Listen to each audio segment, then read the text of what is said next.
القند کے گھر کا کونا کونا چھان مارا گیا۔ تہخانے میں گئے تو یہ اسلحہ خانہ بنا ہوا تھا۔ گھر سے سونے کے ٹکڑے اور نقدی کے انبار برآمد ہوئے۔ ایک مہر بھی برآمد ہوئی جس پر القند کا پورا نام اور اس کے ساتھ سلطان مصر کندہ ہوا تھا۔ القند کو اپنی فتح کا اتنا یقین تھا کہ اس نے اپنے نام کی مہر بھی بنوا لی تھی۔ اس مہر نے شکوک کو یقین میں بدل دیا۔ القند کے گھر میں 6 بیویاں تھیں اور شراب کا ذخیرہ بھی تھا۔ القند کے متعلق مشہور تھا کہ شراب نہیں پیتا۔ اب اس کے گھر سے پتہ چلا کہ رات کو پیا کرتا تھا۔ علی بن سفیان نے اس کی تمام بیویوں سے پوچھ گچھ کی تو کارآمد معلومات حاصل ہوئیں۔ اہم شہادت نئی بیگم کی تھی جس نے ملازم کے ہاتھوں بڑھیا کو مروا دیا تھا۔ باقی تمام بیویوں نے کہا کہ سارا راز نئی بیگم کے سینے میں ہے۔ اس کے متعلق یہ بھی بتایا گیا کہ اس کی زبان مصری نہیں سوڈانی ہے، اور جب باہر کے آدمی آتے ہیں تو صرف یہی لڑکی ان میں اٹھتی بیٹھتی اور ان کے ساتھ شراب پیتی ہے۔ ان بیویوں کے انداز سے پتہ چلتا تھا کہ انہیں اور کچھ بھی معلوم نہیں۔ نئی بیگم کو الگ کر لیا گیا۔ بڑھیا کو مارنے والے ملازم کو علی بن سفیان نے کہا کہ وہ اب کچھ چھپانے کی کوشش نہ کریں۔ وہ جانتا تھا کہ وہ کچھ نہیں بتائے گا تو اس کا کیا حشر کیا جائے گا۔ اس نے یہ کہہ کر کہ وہ حکم کا پابند اور انعام و اکرام کا طلبگار تھا، علی بن سفیان کو بتایا کہ القند کا مسلسل رابطہ صلیبیوں اور سوڈانیوں کے ساتھ تھا اور وہ انہی کے ساتھ گیا ہے۔ یہ تو ہو نہیں سکتا تھا کہ ایک گھریلو ملازم کو ایک سالار کے خفیہ پلان کا علم ہوتا۔ ملازم نے بتایا کہ القند نے جاتے ہوئے کہا تھا کہ بہت دنوں کے بعد آئے گا اور جب تک ممکن ہو سکے اس کی غیر حاضری کے متعلق لا علمی کا اظہار کرتے رہیں۔ ملازم کو یہ معلوم نہ تھا کہ القند گیا کہاں ہے۔ نئی بیگم کو علی بن سفیان نے اپنے 2 آدمیوں کے ساتھ اپنے مخصوص تہخانے میں بھیج دیا اور خود کچھ اور تفتیش کر کے اور القند کے گھر پر پہرا لگا کر اپنے دفتر میں چلا گیا جہاں القند کے باڈی گارڈ نہتے بیٹھے تھے۔ ان سب کو علی بن سفیان نے کہا، تم مصر اور شام کی متحدہ سلطنت کے فوجی ہو، کچھ چھپاؤ گے تو اس کی سزا موت ہے، اور اگر تم نے حکم کی پابندی کرتے ہوئے سالار القند کی سرگرمیوں پر پردہ ڈال رکھا ہے تو شاید میں تمہیں کوئی سزا نہ دوں۔ گارڈ کا کمانڈر بول پڑا، اس نے جو بیان دیا اس سے اس کی تصدیق ہو گئی کہ القند کے پاس صلیبی اور سوڈانی آتے تھے اور القند غداری کا مرتکب ہو رہا تھا۔ انہیں بھی یہ معلوم نہیں تھا کہ القند گیا کہاں ہے۔ آدھی رات کے قریب علی بن سفیان تہخانے میں گیا۔ القند کی نئی بیگم تنگ سی ایک کوٹھری میں بند تھی۔ اسے دہشت زدہ کرنے کے لیے اس کی کوٹھری میں ایک ایسے قیدی کو ڈال دیا گیا تھا جو مسلسل اذیتوں سے تڑپتا اور کراہتا تھا۔ وہ صلیبیوں کا جاسوس تھا، اپنے ساتھیوں کی نشاندہی نہیں کرتا تھا۔ نئی بیگم دوپہر سے اس کے ساتھ بند تھی اور اسے تڑپتا دیکھ رہی تھی۔ اب آدھی رات ہو گئی تھی۔ وہ تو شہزادی تھی، تہخانے اور کوٹھری کی صرف بدبو ہی اسے پاگل کرنے کو کافی تھی۔ اس آدمی کی حالت دیکھ دیکھ کر اس کا خون خشک ہو گیا تھا۔ علی بن سفیان جب اس کے سامنے گیا تو لڑکی چیخنے چلانے لگی۔ اسے باہر نکال کر علی بن سفیان ایک اور کوٹھری کے سامنے لے گیا۔ سلاخوں کے پیچھے تنگ سی کوٹھری میں ایک سیاہ کالا حبشی بند تھا، ہیبت ناک شکل اور جسم بھینسے جیسا۔ اس نے سرحدی دستے کے ایک کمانڈر کو قتل کیا تھا۔ علی بن سفیان نے لڑکی سے کہا کہ باقی رات اسے اس کے ساتھ بند کیا جائے گا۔ لڑکی چیخ کر علی بن سفیان کے پاؤں میں گر پڑی۔ پوچھو مجھ سے کیا پوچھنا چاہتے ہو، اس نے علی بن سفیان کی ٹانگوں میں لپٹ کر کہا۔ القند کہاں گیا ہے، کیوں گیا ہے، اس کے ارادے کیا ہیں؟ علی بن سفیان نے پوچھا، اور اس کے متعلق جو کچھ جانتی ہو بتا دو۔ نازک سی لڑکی نے سب کچھ ہی بتا دیا۔ اسے بھی یہ معلوم نہیں تھا کہ القند کہاں گیا ہے۔ اس نے بتایا کہ سوڈان سے حبشیوں کی فوج لائی جا رہی ہے جو کسی رات قاہرہ پر حملہ کر کے سارے مصر پر قابض ہو جائے گی۔ یہ لڑکی چونکہ شراب پلانے کا فرض ادا کرتی تھی، اس لیے القند کے گھر میں آئے ہوئے صلیبی اور سوڈانی مہمان اسے اپنا سمجھ کر اس کے سامنے بھی باتیں کرتے رہتے تھے۔ یہ لڑکی سوڈان کے کسی بڑے آدمی کی بیٹی تھی۔ اسے القند کے لیے تحفے کے طور پر بھیجا گیا تھا۔ القند نے اس کے ساتھ شادی کر لی تھی۔ لڑکی بہت ہوشیار اور تیز تھی۔ وہ سوڈان کے مقصد کو اچھی طرح سمجھتی تھی۔ اس کے بتانے کے مطابق یہ سونا اور نقدی جو اس کے گھر سے برآمد ہوئی تھی سوڈان سے آئی تھی۔ یہ جنگ کے اخراجات کے لیے اور مصر کی فوج سے غدار خریدنے کے لیے تھی۔ اس لڑکی کو اس مقام کا علم نہیں تھا جہاں حبشیوں کی بہت سی فوج آ چکی تھی۔ اس نے بتایا کہ فوج کہیں دریا کے کنارے ہے اور اس کا حملہ شبخون کی قسم کا ہوگا۔ جس قدر معلومات حاصل کی جا سکتی تھیں کر لی گئی۔ علی بن سفیان نے العادل کو تفصیلی رپورٹ دی اور تجویز پیش کی کہ 2-2 4-4 سپاہی دیکھ بھال کے لیے ہر طرف پھیلا دیے جائیں، جو یہ دیکھیں کہ سوڈانی فوج کا اجتماع کہاں ہے، اور یہ بھی معلوم کیا جائے کہ حبشیوں کی فوج اگر واقعی اندر آ گئی ہے تو کدھر سے آئی ہے۔ اس نے یہ تجویز بھی پیش کی کہ سلطان کو اطلاع نہ دی جائے، کیونکہ وہ سوائے پریشان ہونے کے کوئی مدد نہیں کر سکے گا۔ العادل سلطان صلاح الدین ایوبی کو اطلاع دینا ضروری سمجھتا تھا۔ اسے خدشہ تھا کہ حالات زیادہ بگڑ سکتے ہیں۔ اس صورت میں سلطان ایوبی کی ضرورت پیدا ہو سکتی ہے، لہٰذا مکمل رپورٹ لکھ کر ایک سینئر کمانڈر کو 4 محافظوں کے ساتھ دی گئی اور اسے یہ حکم دیا گیا کہ ہر چوکی پر گھوڑے تبدیل کریں اور کہیں رکے نہیں۔ میدان جنگ میں سلطان ایوبی کا ہیڈ کوارٹر کسی ایک جگہ نہیں رہتا تھا۔ وہ دن کو کہیں اور، رات کو کہیں اور ہوتا اور خود گھومتا پھرتا رہتا تھا، لیکن اس نے ایسا انتظام کر رکھا تھا کہ اس تک پہنچتے دقت نہیں ہوتی تھی۔ جگہ جگہ رہنما موجود رہتے تھے جنہیں خبر پہنچا دی جاتی تھی کہ سلطان کہاں ہے۔ یہ ایک راز ہوتا تھا، اس لیے رہنما ذہین قسم کا افراد ہوتے تھے۔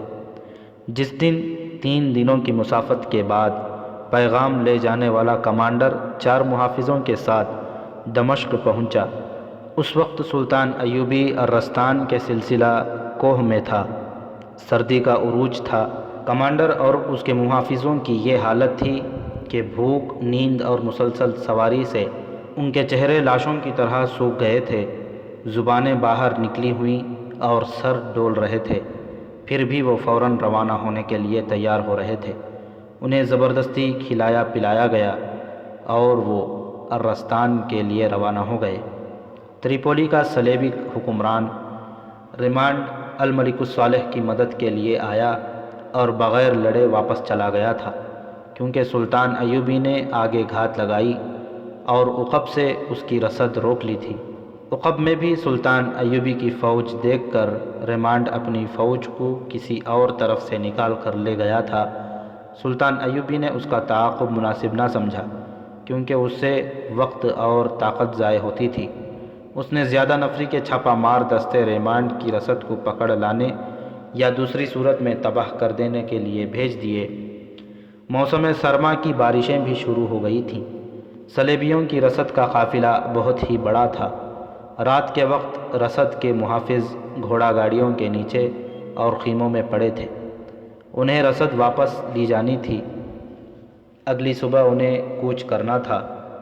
انہیں معلوم نہیں تھا کہ دن کے وقت پہاڑیوں اور چٹانوں کی اوٹ سے چند آنکھیں انہیں دیکھتی رہتی تھیں۔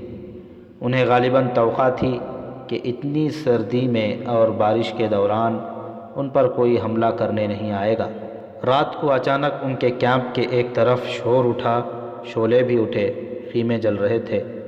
یہ سلطان ایوبی کے چھاپہ ماروں کا شبخون تھا۔ انہوں نے پہلے چھوٹی منجنیقوں سے آتش گیر مادے کی ہانڈیاں پھینکیں، پھر جلتے ہوئے فلیتوں والے تیر چلائے گئے۔ شعلوں کی روشنی میں انہوں نے حملہ کر دیا۔ برچھیوں اور تلواروں سے بہت سے صلیبیوں کو قتل کر کے چھاپہ مار پہاڑیوں میں غائب ہو گئے۔ کچھ دیر تک قریبی چٹانوں سے رسد کے کیمپ پر تیر برستے رہے۔ اس کے بعد چھاپہ ماروں کی دوسری پارٹی نے حملہ کیا۔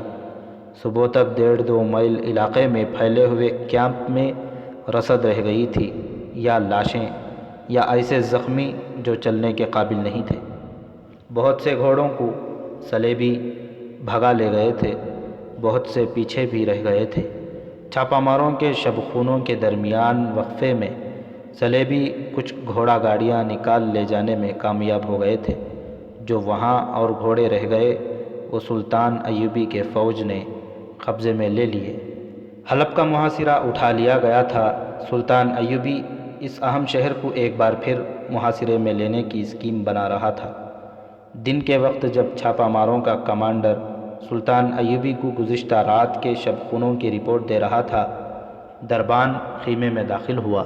اس نے سلطان کو اطلاع دی کہ قاہرہ سے ایک کمانڈر پیغام لایا ہے۔ پیغام قاصد لایا لے جایا کرتے تھے۔ کمانڈر کا نام سن کر سلطان ایوبی دوڑ کر باہر آیا اور اس کے منہ سے نکلا، خیریت، تم کیوں آئے ہو؟ پیغام اہم ہے، کمانڈر نے کہا، خدائے ذوالجلال سے خیریت کی امید رکھنی چاہیے۔ سلطان ایوبی نے پیغام لیا اور کمانڈر کو اندر لے گیا۔ اس نے پیغام پڑھا اور گہری سوچ میں کھو گیا۔ ابھی یہ معلوم نہیں ہو سکا کہ سوڈانیوں کی فوج مصر میں داخل ہو کر کہاں خیمہ زن ہے۔ سلطان ایوبی نے پوچھا۔ دیکھ بھال کے دستے بھیج دیے گئے ہیں، کمانڈر نے جواب دیا۔ مجھے توقع تھی کہ میری غیر حاضری میں کوئی نہ کوئی گڑبڑ ضرور ہوگی، سلطان ایوبی نے کہا۔ میرے بھائی العادل سے کہنا، گھبرائے نہیں، قاہرہ کے دفاع کو مضبوط کر لے، لیکن صرف دفاعی لڑائی نہ لڑے۔ زیادہ تر دستے اپنے پاس رکھیں اور ان میں سے جوابی حملے کے لیے تجربہ کار دستے الگ کر لیں، لیکن انہیں شہر میں ہی رہنے دیں۔ فوج کی کوئی نقل و حرکت نہ کریں تاکہ دشمن کو یہ امید رہے کہ وہ تمہیں بے خبری میں لے لے گا۔ ظاہر یہ کرتے رہنا کہ قاہرہ کی فوج کو علم نہیں کہ قاہرہ پر حملہ ہونے والا ہے۔ شہر کو محاصرے میں نہ آنے دینا، اس سے پہلے ہی جوابی حملہ کر دینا۔ کوشش یہ کرو کہ دشمن کو حملے سے پہلے ہی ڈھونڈ لو۔ اگر پتہ چل جائے کہ وہ کہاں ہیں تو زیادہ نفری سے حملہ نہ کرنا، شب خون مارنا۔ سرحدی دستوں کی نفری زیادہ کر دو تاکہ دشمن بھاگ کر نہ جا سکے۔ میں حیران ہوں کہ اتنی فوج سرحد پار کر کس طرح آئی ہے۔ کسی نہ کسی سرحدی چوکی کی مدد یا کوتاہی کے بغیر یہ ممکن نہیں ہو سکتا۔ اللہ تمہیں کامیابی عطا فرمائے گا۔ دشمن رسد اور کمک کے بغیر نہیں لڑ سکے گا۔ سرحد کو مضبوطی سے بند کر دینا، لڑائی کو تول دینا تاکہ دشمن بھوک سے مرے۔ میں تمہیں عملاً بتا چکا ہوں کہ دشمن کو بکھیر کر کس طرح لڑا جاتا ہے۔ زیادہ نفری کے خلاف زیادہ نفری سے آمنے سامنے آ کر لڑنا قطعاً ضروری نہیں۔ مجھے توقع نہیں تھی کہ القند بھی غدار نکلے گا، پھر بھی میں حیران نہیں۔ ایمان کی نیلامی میں کوئی دیر نہیں لگتی۔ بادشاہی کا صرف تصور ہی انسان کو ایمان سے دستبردار ہونے پر مجبور کر دیتا ہے۔ اقتدار کا نشہ قرآن کو بند کر کے الگ رکھ دیتا ہے۔ مجھے افسوس القند پر نہیں، میں اسلام کے مستقبل کے متعلق پریشان ہوں۔ ہمارے بھائی صلیبیوں کے ہاتھوں فروخت ہوتے جا رہے ہیں۔ ادھر میرے بھائی میرے خلاف لڑ رہے ہیں۔ میرا پیر و مرشد نور الدین زنگی اس دنیا سے اٹھ گیا ہے، کل پرسوں ہم بھی اٹھ جائیں گے۔ اس کے بعد کیا ہوگا؟ یہی سوال مجھے پریشان رکھتا ہے۔ کوشش کرنا کہ جب تک زندہ رہو اسلام کا پرچم سرنگوں نہ ہونے دینا۔ اللہ تمہارے ساتھ ہے، مجھے باخبر رکھنا۔ اس نے پیغام لانے والے کمانڈر کو بہت سی ہدایات دے کر رخصت کر دیا۔ مصری فوج کے چند ایک دستوں کو 2-2 4-4 کی ٹولیوں میں تقسیم کر کے بھیج دیا گیا کہ وہ گھوم پھر کر دشمن کے اجتماع کو ڈھونڈیں۔ اس دوران اس سرحدی چوکی سے جس کا کمانڈر زہرہ کے ساتھ لاپتہ ہو گیا تھا، ایک سپاہی نے قاہرہ آ کر رپورٹ دی کہ چوکی کا کمانڈر چند دنوں سے لاپتہ ہے۔ سپاہی نے یہ نہ بتایا کہ ان کی چوکی پر ناچ گانا ہوا تھا اور ایک رقاصہ کمانڈر کے خیمے میں گئی تھی۔ یہ اطلاع سے شک ہوا اور اسی کی مدد سے دشمن اندر آیا ہے۔ علی بن سفیان نے رائے دی کہ چونکہ وہ چوکی دریائی راستے کی نگرانی کے لیے ہے، اس لیے دشمن دریا کے راستے آیا ہوگا۔ فیصلہ ہوا کہ کسی ذہین کمانڈر کو اس چوکی پر محافظوں کے ایک دستے کے ساتھ بھیجا جائے۔ چوکی کا کمانڈر اور زہرہ حبشیوں کے قبضے میں تھے، لیکن قید ہوتے ہوئے بھی وہ قیدی نہیں تھے۔ انہیں جو لباس پہنایا گیا تھا وہ پرندوں کے رنگ برنگ پروں کا بنایا ہوا تھا۔ جس کمرے میں انہیں رکھا گیا تھا اسے پروں اور پھولوں سے سجایا گیا تھا۔ انہیں خاص قسم کی غذا کھلائی جا رہی تھی۔ حبشیوں کے مذہبی پیشوا ان کے آگے سجدے کرتے اور کچھ بڑبڑا کر چلے جاتے تھے۔ کسی اور کو ان کے قریب آنے کی اجازت نہیں تھی۔ ایک بار انہیں درختوں کی مضبوط ٹہنیوں اور پتوں کی بنی ہوئی پالکیوں پر اٹھا کر دریا میں نہلانے کے لیے لے جایا گیا تھا۔ دونوں کو معلوم تھا کہ انہیں ذبح کیا جائے گا۔ رات کو وہ تنہا ہوتے تھے، لیکن باہر 8-10 حبشی موجود رہتے تھے۔ کمانڈر نے کئی بار اٹھ کر دیکھا تھا کہ فرار کی کوئی صورت بن سکتی ہے یا نہیں۔ فرار ممکن نظر نہیں آتا تھا۔ ایک رات حبشیوں کے 2 مذہبی پیشوا آئے۔ کمانڈر اور زہرہ سوئے ہوئے تھے۔ انہیں جگایا گیا۔ وہ سمجھے کہ ان کی موت آ پہنچی ہے۔ مذہبی پیشواؤں نے ان کے آگے سجدہ کیا اور دونوں کو باہر لے گئے۔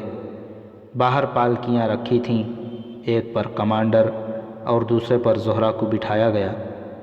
2 حبشیوں نے ایک ایک پالکی اٹھا لی۔ مذہبی پیشوا آگے آگے چل پڑے۔ وہ دونوں مل کر کچھ گنگنانے لگے۔ پالکیوں کے پیچھے 2 اور حبشی تھے جن کے پاس برچیاں تھیں۔ وہ محافظ تھے۔ کمانڈر اور زہرہ خاموش تھے۔ پہاڑیوں سے نکل کر وہ لوگ دریا کی طرف چل پڑے۔ کمانڈر نے دیکھا کہ چاند افق سے نکل رہا تھا۔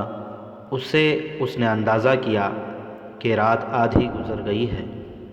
اس وقت سے پہلے چاند نہیں ہوتا تھا۔ دریا کے کنارے لے جا کر پالکیاں اتاری گئیں۔ مذہبی پیشوا آگے بڑھ کر کمانڈر اور زہرہ کا لباس اتارنے لگے۔ چاند کی روشنی میں کمانڈر نے دیکھا کہ برچھیوں والے دونوں محافظ اور پالکیاں اٹھانے والے دونوں حبشی ان کی طرف پیٹ کر کے پہلو بہ پہلو کھڑے ہو گئے تھے۔ ان کے لیے شاید یہی حکم تھا۔ کمانڈر نے چیتے کی طرح جست لگائی اور ایک حبشی سے برچھی چھین لی۔ وہ تجربہ کار سپاہی تھا۔ اس نے پیچھے ہٹ کر دوسرے حبشی کے پہلو میں برچھی اتار دی۔ اس حبشی کی برچھی گر پڑی۔ کمانڈر نے چلا کر کہا، زہرہ بھاگ کر آؤ، یہ برچھی اٹھا لو۔ زہرہ دوڑی۔ کمانڈر نے گری ہوئی برچھی کو ٹھوڈ مارا تو وہ زہرہ تک پہنچ گئی۔ کمانڈر نے کہا، اب مرد بن جاؤ۔ حبشیوں نے خالی ہاتھ مقابلہ کرنے کی کوشش کی، لیکن وہ برچھیوں کا مقابلہ نہ کر سکے۔ مذہبی پیشوا بھاگ اٹھے۔ کمانڈر نے انہیں دور نہ جانے دیا۔ زہرہ بھی ادھر کو ہی دوڑ پڑی۔ دونوں پیشوا ختم ہو گئے۔ باقی بھی مرنے سے پہلے زور زور سے کراہ اور چلا رہے تھے۔ کمانڈر کی برچھی نے سب کو خاموش کر دیا اور وہ چوکی کی طرف دوڑ پڑے۔ بہت آگے گئے تو انہیں 2 گشتی سنتری گھوڑوں پر سوار آتے نظر آئے۔ کمانڈر نے انہیں پکار کر کہا کہ جلدی آگے آؤ۔ سنتریوں نے اپنے کمانڈر کو پہچان لیا۔ کمانڈر نے انہیں کہا، گھوڑے ہمیں دو، ہم قاہرہ جا رہے ہیں، تم دونوں واپس چوکی میں چلے جاؤ۔ اگر کوئی ہماری تلاش میں آئے تو کہنا کہ تم نے ہمیں نہیں دیکھا۔ سپاہی پیدل واپس چلے گئے۔ کمانڈر نے زہرہ کو گھوڑے پر سوار کیا اور خود دوسرے گھوڑے پر سوار ہو کر زہرہ سے کہا کہ اگر تم نے کبھی گھوڑ سواری نہیں کی تو گھبرانا نہیں، گھوڑا تمہیں نہیں گرائے گا، ڈرنا مت۔ اس نے گھوڑے کو ایڑ لگائی۔ گھوڑے سرپٹ دوڑے اور اس کے ساتھ ہی زہرہ نے ڈر کے مارے چیخنا شروع کر دیا۔ کمانڈر نے گھوڑا روک لیا اور زہرہ کو اپنے گھوڑے پر اپنے پیچھے بٹھا لیا اور دوسرے گھوڑے کی باگیں اپنے گھوڑے کے پیچھے باندھ کر زہرہ سے کہا کہ وہ اس کی کمر کے گرد بازو ڈال لے۔ گھوڑا پھر دوڑ پڑا۔ کمانڈر پہاڑی خطے سے دور ہٹ کر اور چکر کاٹ کر جا رہا تھا۔ اسے سمت اور راستے کا علم تھا۔ وہ ابھی 2 میل بھی نہیں گیا ہوگا کہ ایک طرف سے اسے آواز سنائی دی، ٹھہر جاؤ، کون ہو؟ کمانڈر رکا نہیں۔ بیک وقت 4 گھوڑے اس کے تعاقب میں دوڑ پڑے۔ کمانڈر نے اپنے گھوڑے کی رفتار اور تیز کرنے کی کوشش کی، لیکن اس کا گھوڑا تھک گیا تھا۔ اس نے کوشش کی کہ دوسرے گھوڑے کو اپنے پہلو میں کر کے اس پر سوار ہو جائے۔ وہ گھوڑا بغیر وزن کے بھاگ رہا تھا، اس لیے زیادہ تھکا ہوا نہ تھا، مگر زہرہ کے ساتھ بھاگتے گھوڑے سے دوسرے گھوڑے پر سوار ہونا ممکن نہیں تھا۔ چاند اوپر آ گیا تھا جس سے دور تک نظر آ سکتا تھا۔ چاروں گھوڑے بہت قریب آ گئے تھے۔ 2 تیر آئے جو کمانڈر کے قریب سے گزر گئے۔ ان کے ساتھ آواز آئی، اگر نہ رکے تو اب تیر کھوپڑی میں اتر جائیں گے۔ کمانڈر کو معلوم تھا کہ وہ رکا تو بھی موت ہے، یہ لوگ حبشیوں کے حوالے کر کے آج ہی رات ذبح کر دیں گے۔ بھاگتے رہنے میں بچ نکلنے کی صورت پیدا ہو سکتی تھی۔ اس نے گھوڑا دائیں بائیں گھما گھما کر دوڑانا شروع کر دیا تاکہ تیر نشانے پر نہ آئیں، یہ اس کی غلطی تھی۔ اس کے تعاقب میں آنے والے سیدھے آ رہے تھے، جس سے فاصلہ کم ہو گیا اور وہ گھیرے میں آ گیا۔ اس کے جسم پر پروں کا لباس تھا جس سے وہ پرندہ لگتا تھا۔ یہی حالت زہرہ کی تھی۔ کمانڈر نے ان چاروں کو دیکھا تو اسے کچھ شک ہوا۔ ان میں سے ایک نے پوچھا، تم کون ہو؟ یہ لڑکی کون ہے؟ دوسرے نے کہا، پوچھتے کیا ہو، سوڈانی ہے یہ، دیکھو تو انہوں نے پہن کیا رکھا ہے۔ کمانڈر ہنس پڑا اور بولا، میرے دوستوں، میں تمہاری فوج کا ایک کمانڈر ہوں۔ اس نے زہرہ کا تعارف کرایا اور ساری واردات سنا دی۔ یہ 4 سوار دیکھ بھال کے کسی دستے کے تھے۔ وہ یہی دیکھتے پھر رہے تھے کہ سوڈان کی فوج کہاں ہے اور کہیں ہے بھی یا نہیں۔ وہ کمانڈر اور زہرہ کو ساتھ لے کر قاہرہ کی سمت چل پڑے۔ بڑی ہی لمبی مسافت طے کر کے وہ اگلی رات قاہرہ پہنچے۔ انہیں سب سے پہلے علی بن سفیان کے پاس لے جایا گیا اور رات کو ہی العادل کو جگا کر بتایا گیا کہ 4000 سے زیادہ حبشی فوج فلاں جگہ چھپی ہوئی ہے اور اس کی قیادت سالار القند کر رہا ہے۔ العادل نے اسی وقت اپنی فوج کو کوچ کا حکم دے دیا۔ سلطان ایوبی کے طریقہ جنگ کے مطابق اس نے ہراول میں سوار دستے رکھے جن کی نفری خاصی تھوڑی تھی۔ 2 حصے پہلوؤں میں پیچھے رکھے، درمیان میں اپنا ہیڈ کوارٹر اور اپنے پیچھے زیادہ سے زیادہ دستے ریزرو میں رکھے۔ اسے معلوم تھا کہ یہ خطہ پہاڑی ہے۔ اس نے فوج کو قلعے کا محاصرہ کرنے کی ترتیب میں رکھا اور کمانڈروں کو وہ جگہ سمجھا کر محاصرے کی ہی ہدایات دیں۔ پہاڑوں پر چڑھنے کے لیے اس نے چھاپہ مار دستے الگ کر لیے جنہیں اس نے اپنی کمان میں رکھا۔ ادھر صبح کے وقت کسی نے دیکھا کہ مذہبی پیشواؤں اور 4 حبشیوں کی لاشیں دریا کے کنارے پڑی ہیں۔ القند اور اس کے صلیبی مشیروں کو اطلاع دی گئی۔ کسی حبشی کو پتہ نہ چلنے دیا گیا۔ القند کو یہ بھی بتایا گیا کہ جس مرد اور عورت کو قربانی کے لیے رکھا گیا تھا وہ لاپتہ ہیں۔ تب القند نے پوچھا کہ وہ آدمی کون تھا۔ اسے جب بتایا گیا کہ وہ اس قریبی چوکی کا کمانڈر تھا تو وہ چونکا۔ اسے یاد آ گیا کہ اس کمانڈر نے اسے دیکھا تھا، وہ سیدھا قاہرہ گیا ہوگا۔ القند نے کہا، اسے چوکی میں جا کر دیکھنا اور پکڑنا بیکار ہے، اب ایک لمحہ بھی ضائع نہیں کرنا چاہیے۔ ہم قاہرہ پر بے خبری میں حلہ بولنا چاہتے تھے لیکن ہم نے وقت ضائع کیا، اب ہم بے خبری میں مارے جائیں گے۔ میں اپنی فوج کو جانتا ہوں، خبر ملتے ہی اڑ کر پہنچے گی۔ اور ایک کام فوراً کرو، حبشیوں کی لاشیں دریا میں بہا دو۔ اگر ان حبشیوں کو پتہ چل گیا کہ ان کے مذہبی پیشوا اور ان کے محافظ مارے گئے اور جنہیں قربان کرنا تھا وہ بھاگ گئے ہیں تو یہ ہجوم قاہرہ کے بجائے خرطوم کی طرف چل پڑے گا۔ فوراً ہی اعلان کر دیا گیا کہ دریا کے کنارے قربانی دے دی گئی ہے۔ خدا نے حکم دیا ہے کہ میرے دشمنوں پر فوراً حملہ کر دو۔ ان کے جو کمانڈر مقرر کیے گئے تھے انہوں نے حبشیوں کو تعداد کے مطابق الگ الگ کر لیا، تیر انداز الگ ہو گئے، جنگی اسکیم کے مطابق انہیں ترتیب میں کر لیا گیا۔ انہیں پہاڑیوں کے اندر سے نکال کر دریا کے کنارے اس جگہ کے قریب سے گزارا گیا جہاں حبشیوں کا خون بکھرا ہوا تھا اور پالکیاں پڑی تھیں۔ وہاں ایک آدمی کھڑا اعلان کر رہا تھا، یہ خون اس مرد اور عورت کا ہے جنہیں قربان کیا گیا ہے۔ یہ فوج دریا کے کنارے قاہرہ کی سمت روانہ ہوئی۔ حبشی جنگی ترانہ گاتے جا رہے تھے۔ دن چلتے گزر گیا، رات آئی تو پڑاؤ کیا گیا، اگلی صبح پھر کوچ ہوا۔ پہاڑی خطہ بہت پیچھے رہ گیا۔ یہ دن بھی گزر گیا اور ایک اور رات آئی۔ حبشیوں کو پڑاؤ کرنے کو کہا گیا۔ وہ کھا پی کر صحرا میں بکھر گئے اور بے سدھ سو گئے۔ آدھی رات کے وقت ان کے پچھلے حصے پر العادل کی ایک چھاپہ مار گروہ نے شبخون مارا۔ گھوڑے سرپٹ دوڑتے آئے اور غائب ہو گئے۔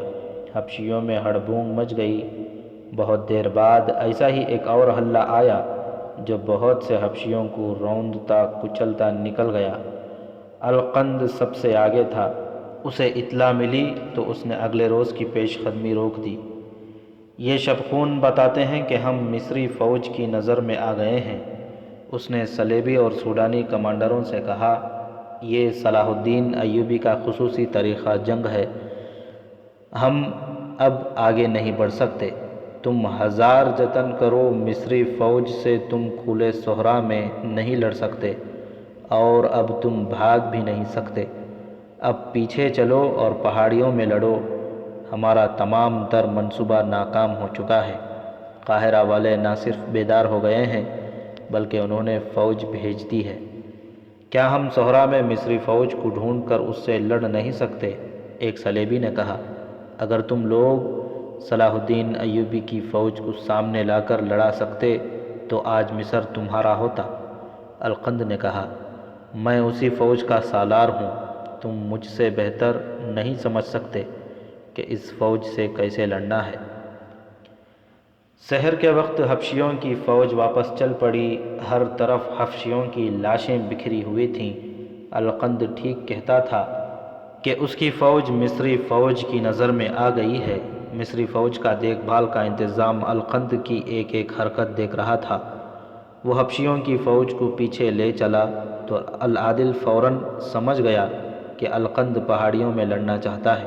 اس نے اسی وقت سوار تیر انداز دستے دور کے راستے سے پہاڑی خطے کی طرف روانہ کر دیے۔ پیادہ دستے بھی پیچھے گئے اور اس نے زیادہ تر دستے اپنے پاس روکے رکھے۔ ان دستوں کے ساتھ وہ حبشی فوج سے بہت فاصلہ رکھ کر پیچھے پیچھے چل پڑا۔ راستے میں رات آئی، حبشیوں کا پڑاؤ ہوا۔